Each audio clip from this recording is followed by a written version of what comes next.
Hello friends, I am Aprati. Welcome back to our channel plants space.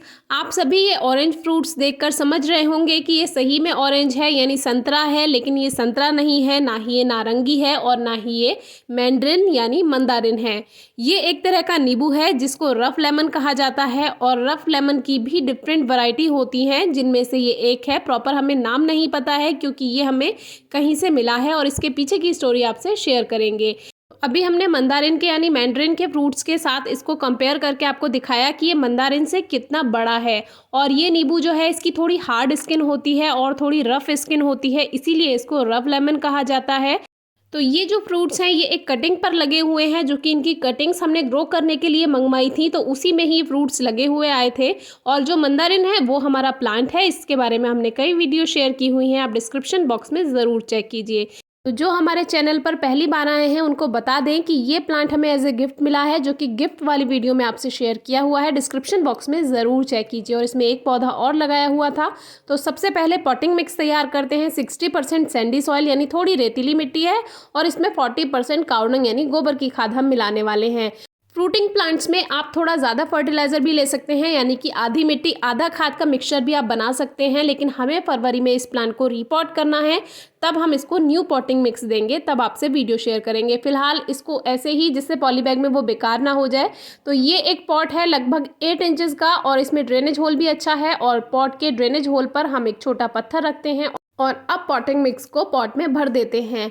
तो थोड़ा सा ही pot में हम मिट्टी को भरने वाले हैं, क्योंकि अभी चल रही हैं सर्दियां और सर्दियों में जिन प्लांट्स का ग्रोइंग सीजन नहीं होता है उनको रिपोर्ट नहीं करना चाहिए, लेकिन हमें इसको रिपोर्ट करना पड़ेगा क्योंकि ये एक पॉली बैग में लगाया हुआ है। और पॉली बैग में ओवर मॉइस्चर अगर हो गया, सॉइल अच्छी नहीं हुई, क्योंकि हमें एज ए गिफ्ट मिला है प्लांट तो पता नहीं होता कि सॉइल कैसी है, तो इसको पॉली बैग से हमें बाहर निकालना होगा और पॉट में शिफ्ट करना होगा। तो जो इसकी मिट्टी है ये थोड़ी कंकर वाली है, यानी कि थोड़ी रेतीली है, क्योंकि ये जो प्लांट आया है ये आया है पहाड़ी क्षेत्र से और पहाड़ी क्षेत्र की जो मिट्टी होती है यानी हिली एरियाज़ की जो मिट्टी होती है वो थोड़ी कंकड़ पत्थर वाली होती है। तो मिट्टी तो अच्छी है, लेकिन अभी इसको डिस्टर्ब नहीं करना है क्योंकि ग्रोइंग सीजन नहीं है, ग्रोथ नहीं होगी। तो हम नीचे पॉट में एक लेयर काउ डंग यानी गोबर की खाद की बना देते हैं और इस प्लांट को ऐसा का ऐसा रखेंगे, क्योंकि बहुत मुश्किल से प्लांट मिला है और इसको खोना नहीं चाहते हैं। नर्सरी में भी ये नहीं मिल पाएगा, इसकी वैरायटी अलग ही है। तो रूट्स आप देख सकते हैं अच्छे से फैल गई हैं, तो इसको ऐसा का ऐसा रख देंगे। बस नीचे की हल्की सी मिट्टी को हम थोड़ा सा ढीला कर देते हैं, जिससे जो इसकी रूट्स हैं वो जो नीचे की तरफ सॉइल है उसमें थोड़ा ग्रोथ कर पाएँ, क्योंकि थोड़ी बहुत ग्रोथ तो स्लो ग्रोथ तो होती ही रहती है ऑफ सीज़न में भी। तो इसको थोड़ा सा हम इस तरह से सॉइल को ढीला करके रख देते हैं और इसमें जो बाकी का पॉटिंग मिक्स है वो भर देते हैं। सॉइल को अच्छे से प्रेस कर देंगे। सर्दियों में बहुत ज़्यादा पानी नहीं देंगे, जिन प्लांट्स की ग्रोथ नहीं होती है सर्दियों में उसमें बहुत ज़्यादा पानी देने की रिक्वायरमेंट नहीं होती है, इसीलिए पानी पर सबसे ज़्यादा ध्यान रखना है। कल भी हमने हिबिस्कस यानी गुड़हल के बारे में एक वीडियो आपसे शेयर की है कि क्या ऑफ सीज़न में हमें प्लांट्स की रिपोर्टिंग करनी चाहिए, तो आप ज़रूर चेक कीजिए। तो फिलहाल हमने सॉइल को अच्छे से भर दिया है और इस जो पॉट था, जो पॉली बैग था, इसमें 3 पौधे लगे हुए थे, 2 लेमन प्लांट की कटिंग लगी हुई हैं और एक ब्रायोफाइलम की वैरायटी है। कौन सी है ये बाद में पता चलेगा, क्योंकि अभी प्लांट काफ़ी छोटा है। तो ये 3 पौधे एक साथ लगे हुए थे, तो अभी हमने डिस्टर्ब नहीं किया है क्योंकि अभी सीज़न ऑफ है, यानी कि ग्रोइंग सीज़न नहीं है। और हमें ये नहीं पता है कि ये एक ही कटिंग है नीचे, यानी ऊपर उसकी 2 ब्रांचेज हैं, या 2 कटिंग ये अलग अलग हैं। इसीलिए फरवरी में इसको हम रिपोर्ट करेंगे तो आपसे शेयर करेंगे जब नया पॉट देंगे।